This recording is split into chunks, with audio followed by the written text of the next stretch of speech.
Morning. It's about 8 a.m. and 30 degrees, nice and frosty.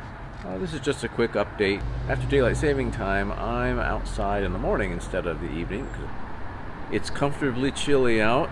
You can see my video on the Wim Hof method as far as cold tolerance and all that.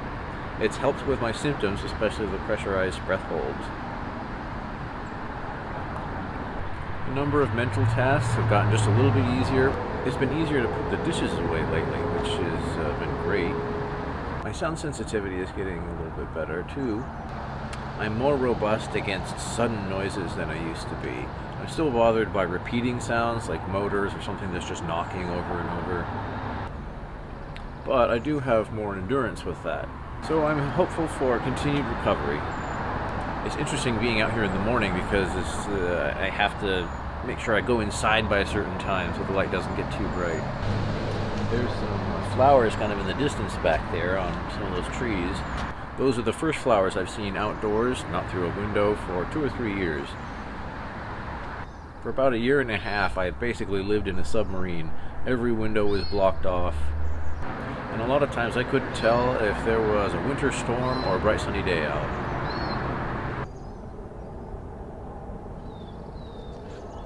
I expect in the not too distant future that the sun is going to actually creep up over there. We'll see how that goes when I can actually see the burning orb. Well, it's shaped up to be a very nice day out today. I was just thinking, kind of randomly remembering back to the times when I felt like I was living in a dream world. It's interesting how the details kind of come back to you.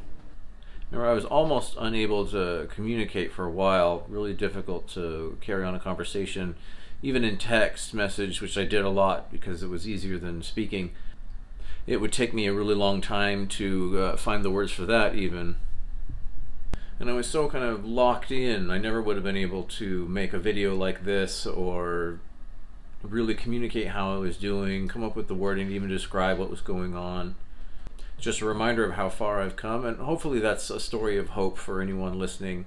Things did improve, kept changing providers, stem cells worked wonders for me. And even with some of these videos, it can sometimes take me 20 minutes or so of talking in front of the camera to get a good 60 to 90 seconds. I'm just glad that I'm able to do it. I find that it helps me with organizing information, and speaking to the camera I hope will help build up social communication for when I'm able to interface with people in person and over the phone. As of now, I'm about 3.5 years post-injury. I'm starting to get light back. Hopefully I'll be able to go outside this year, kind of full-time. So I'm hoping for good things for me and for you as well. Let's recover together.